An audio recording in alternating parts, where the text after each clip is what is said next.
Salam sejahtera bagi kita sekalian. Assalamualaikum warahmatullahi wabarakatuh. Dengan lahirnya Undang-Undang Nomor 20 Tahun 2023 tentang Aparatur Sipil Negara, seluruh tenaga non-ASN sangat berharap bahwa nasib mereka akan semakin baik dalam penataan non-ASN menjadi P3K di tahun 2024. Tetapi sesudah keluarnya keputusan Menpan RB nomor 347 tahun 2024 tentang mekanisme seleksi P3K 2024, boleh saya katakan pemerintah kurang serius selesaikan nasib tenaga honorer menjadi P3K di tahun 2024. Honorer, jangan banyak berharap. Kenapa saya menyampaikan ini? Indikasi ada di pasal-pasal ini. Mari kita bahas bersama. Sebelumnya, statement-statement Menpan RB, statement BKN, juga statement Komisi 2 DPR RI sangat meyakinkan para tenaga honorer. Nasibnya akan semakin baik. Honorer menjadi P3K. 1. Menpan RB Abdullah Azwar Anas dan DPR RI yang menyatakan seluruh non-ASN 1,7 juta yang terdata di database BKN akan diangkat menjadi P3K 2024 dan memiliki NIP. Semua tenaga honorer sudah mengetahui statement ini dan sudah dilakukan verifikasi dan validasi data non-ASN yang ada di BKN tersebut. Mari kita dengarkan statement Menpan RB dan anggota Komisi 2 DPR RI. Saya izin menyampaikan beberapa hal. Yang strategis dulu. Yang pertama, Pak Menteri dan Kepala BKN dan teman-teman semua, political will kita sudah tercatat buat saya di dunia dan akhirat itu ya. Karena Desember 2024 seluruh urusan honorer selesai. Dan dari beberapa yang kita dapatkan, dari 2,3 yang sudah terdata tinggal 1,7. Dan seingat saya Pak Menteri, sanggah saya kalau saya salah, semua akan diselesaikan di Desember 2024. Walaupun kalau TMT-nya itulah tanggal mulai tugas atau semacamnya itu boleh jadi disesuaikan dengan kemampuan fiskal. Tapi semuanya tadi Pak Menteri sudah bilang NIP-nya sudah dapat di Desember 2024. Betul Pak Menteri ya? Nggak disanggah, betul berarti? Nah, setuju. Baik, Bapak Ibu sekalian, Saudara Menteri dan Kepala BKN tadi sudah sama-sama mendengar banyak sekali ya. Mungkin bisa dijawab dengan tepat dan cepat. Silakan Saudara Menteri. Terkait dengan data, saya kira kami tidak ada yang berbeda Pak Ketua. Data 2,3 juta harus diselesaikan. Basisnya adalah yang di BKN. Ini harus kita tuntaskan. Soal tes tadi Bapak sekalian, itu hanya formalitas. 100% mereka diterima. Jadi sekali lagi tes ini formalitas untuk mendata ulang, jadi Bapak 100% diterima. Cuman bagi daerah yang tidak punya kemampuan keuangannya, dia tetap standby di paruh waktu. Bagi daerah yang sudah punya anggaran cukup, dia pasti di penuh waktu. Jadi baik yang paruh waktu maupun penuh waktu 2,3 juta tadi pasti dapat NIP. Pasti dapat NIP. Statement yang meyakinkan honorer nomor 2, PLT Kepala BKN Haryomo Dwi Putranto memberikan statement, pemerintah prioritaskan menyelesaikan non-ASN yang masuk di database BKN, diangkat menjadi P3K. Mari kita dengarkan. Ada lagi Yomo? Atau mungkin Pak Yomo bisa jelaskan juga? Jadi kami perlu menambahkan apa yang disampaikan oleh Bapak Menteri. Jadi sesuai dengan Undang-Undang Nomor 20 Tahun 2023, pemerintah memang punya kewajiban menyelesaikan untuk tenaga non-ASN sampai dengan 31 Desember 2024, tentu yang mereka ada di dalam database BKN. Itu menjadi prioritas kita. Semoga mereka nantinya bisa terangkat sesuai dengan peraturan perundang-undangan yang berlaku. Bagi mereka yang memang belum masuk dalam database BKN, tentu ini akan menjadi kebijakan tersendiri dan itu bukan prioritas tahun 2024 ini. Mungkin itu Pak Menteri tambahan saya. Jadi kita dengarkan dulu semua statement-statement ini. Apakah sejalan dengan keputusan Menpan 347 tersebut? Nanti ke belakang akan kita lihat bersama. Statement yang meyakinkan untuk honorer dari DPR RI, dalam hal ini Komisi 2 DPR RI. Mereka selalu mengatakan seluruh non-ASN yang terdata di BKN akan diangkat jadi P3K 2024. Bahkan Bapak Junimart Girsang menyampaikan paling lambat 24 Desember 2024 seluruh tenaga non-ASN sudah harus diangkat menjadi P3K.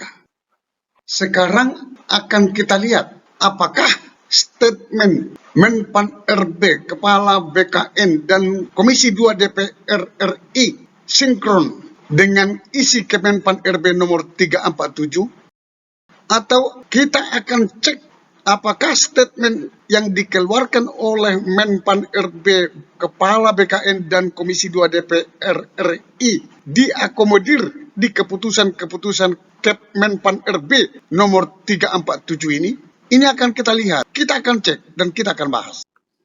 Mari kita tunjukkan bahwa Kepmen 347 ini tidak serius menyelesaikan permasalahan tenaga honorer atau non-ASN.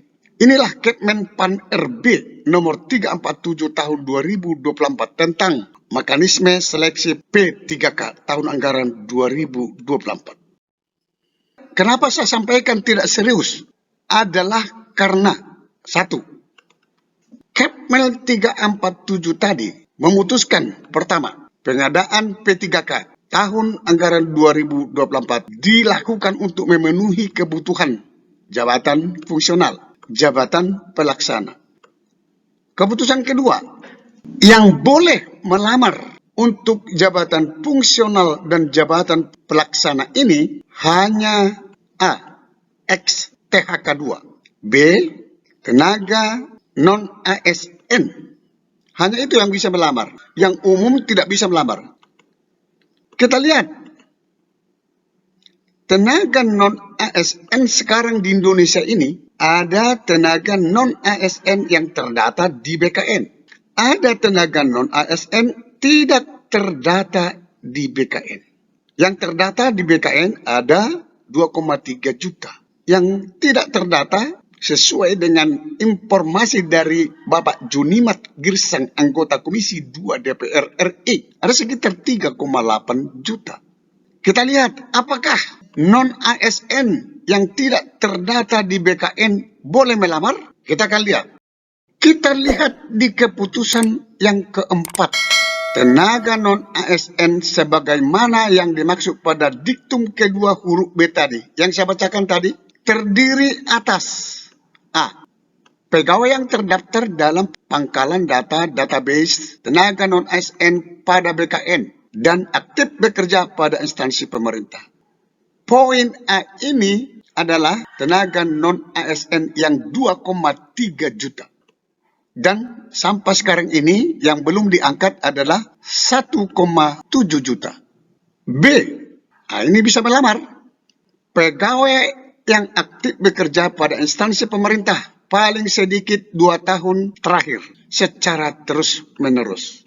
B inilah tenaga non-ASN yang tidak terdata di database BKN. Poin B inilah yang dikatakan oleh Bapak Junimart Girsang yang 3,8 juta yang belum terdata di database BKN. Dari keputusan keempat ini, maka tenaga non-ASN yang tidak terdata di database BKN bisa melamar.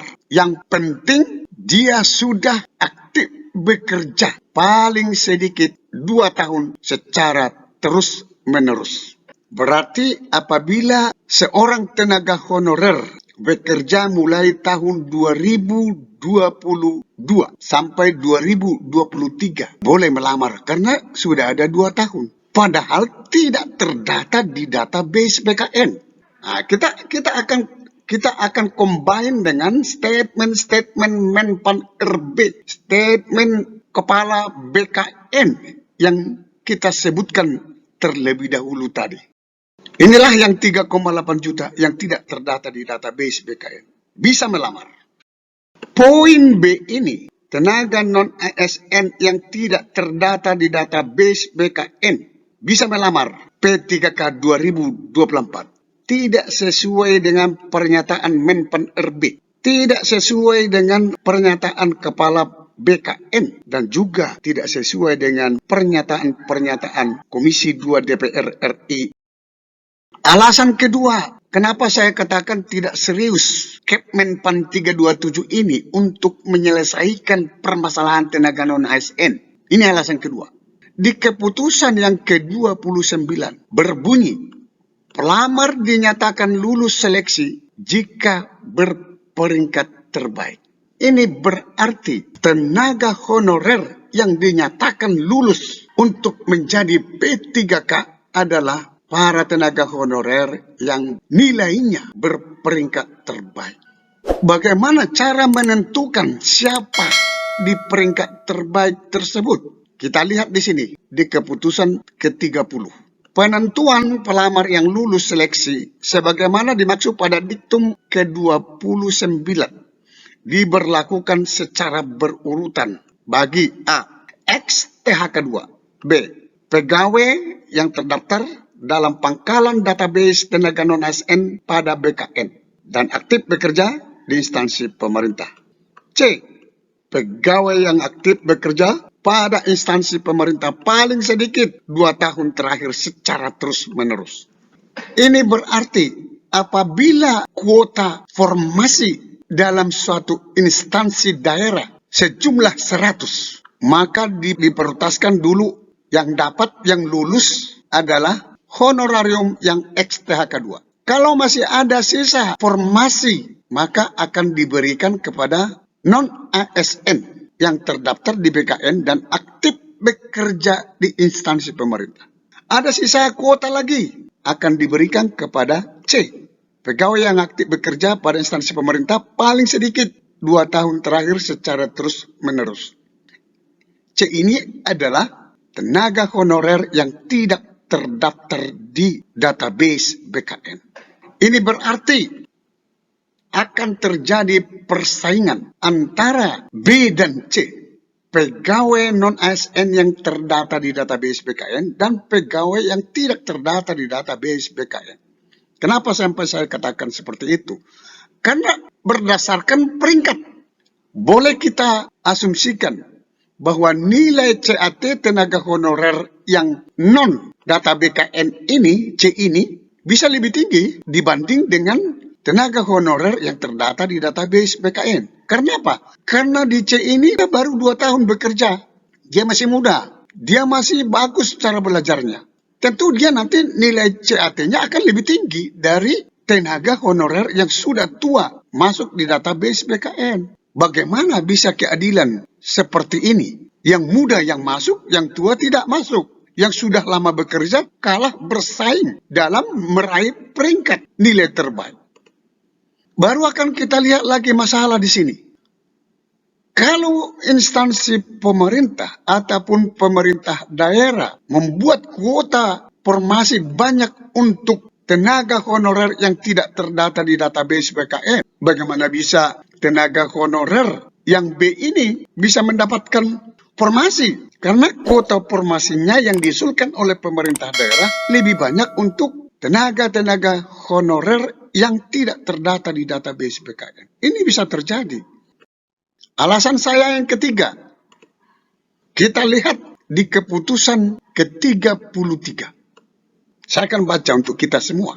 Dalam hal pelamar mengikuti seluruh tahapan seleksi P3K, namun tidak dapat mengisi lowongan kebutuhan, dapat dipertimbangkan untuk menjadi P3K paruh waktu.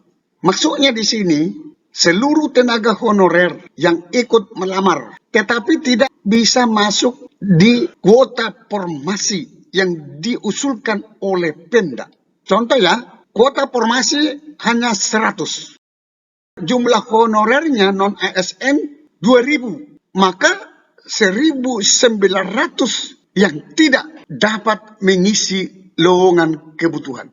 Maka dapat dipertimbangkan untuk menjadi P3K paruh waktu. Di sini hanya dipakai kata dapat, tidak wajib.